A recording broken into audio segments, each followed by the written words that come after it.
Rialto really is a pretty nice city here in the Inland Empire with you have the city of Fontana just off to the west, and right next door to the east is San Bernardino. And honestly, Rialto, it's no different than any other city. There are pros to living here, but there are a few cons too.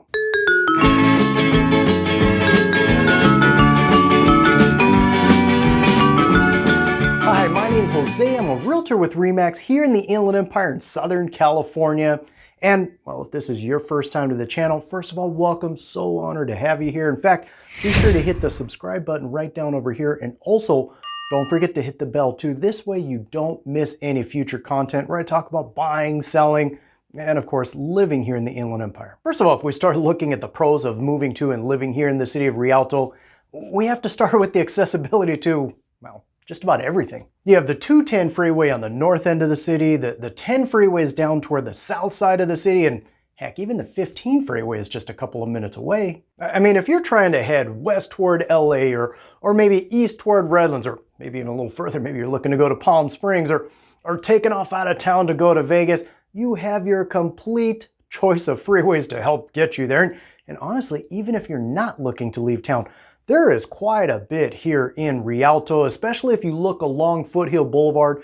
I mean, you have everything from shopping to banking to eating. I mean, there is quite a bit along Foothill Boulevard. But not just there. No, there's also quite a bit on Renaissance Parkway, right next to Ayala Drive. I mean, you have shopping here. There's a few restaurants. In fact, actually, there's a really nice movie theater there too. Now, another pro that actually kind of piggybacks on the last one I just talked about, and that is there really has been quite a bit of growth here in just the last few years. The theater I just mentioned, the Cinemark Renaissance Marketplace Theater, it was just built back in 2018, so it's still very new. In fact, actually, the entire Renaissance Marketplace, it's all still very new. Yeah, there really has been a lot of growth and development here in Rialto, and that's just in the last few years alone. And now, one more pro I do want to cover, and that is the fact that Rialto still provides that small town feel. So which is it? I know. Kind of goes against what I just said about all that growth. But believe it or not, Rialto does still provide that small town feel to it. I mean, it doesn't have all the, the big shopping centers like the Victoria Gardens or the Ontario Mills, although they are super close if you do decide to go there, which brings a ton of traffic and people and everything else that comes with that. But don't get me wrong. I mean, there is shopping available here in Rialto. I mean, for example, you have Walmart, there's Home Depot, Burlington Coat Factory here, and for me though, I really love cities that have that old town or downtown area. It's not what it once was, obviously, but for me, I still like that, the small store, small town type of feel that most downtown areas have. Kind of like the Andy Griffith in Mayberry type of thing.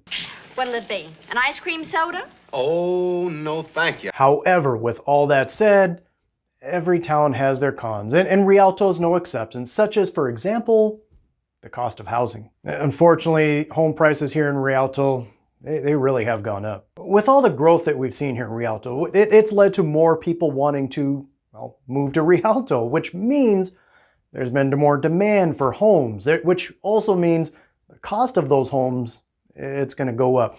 Maybe not necessarily as much as some of the neighboring cities, or worse, as much as, LA home prices, but yes, it has gone up. Currently, the average home price here in Rialto, it's right about $520,000. However, with that said, I have seen them still go for as low as even $350,000. Another con here with Rialto would have to be the crime rate. And don't misunderstand me, I'm not saying that you're gonna have to duck and cover to try and get to the car. No, I'm not saying that at all. What I am saying though is the crime rate here in Rialto, it is a little higher than the state average. In fact, to be specific, it is 13% higher than the state average, but just as with every city, and Rialto is no exception, it is exactly the same way.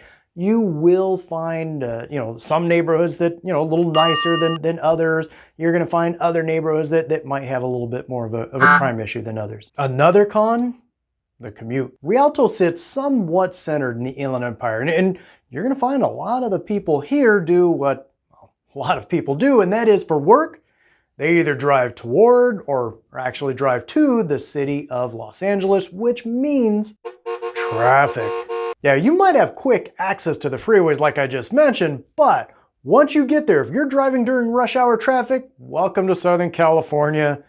It gets crowded. According to bestplaces.net, the average commute time for Rialto residents is actually about 31.4 minutes, whereas the national average is actually only 26.4 minutes. Not necessarily a huge difference, but it is a little longer. If you do still have any questions about Rialto, or if maybe you're thinking about buying or selling a home here in Rialto, or honestly anywhere in the Inland Empire, my contact information is below. Give me a call or text. I'm always here to help.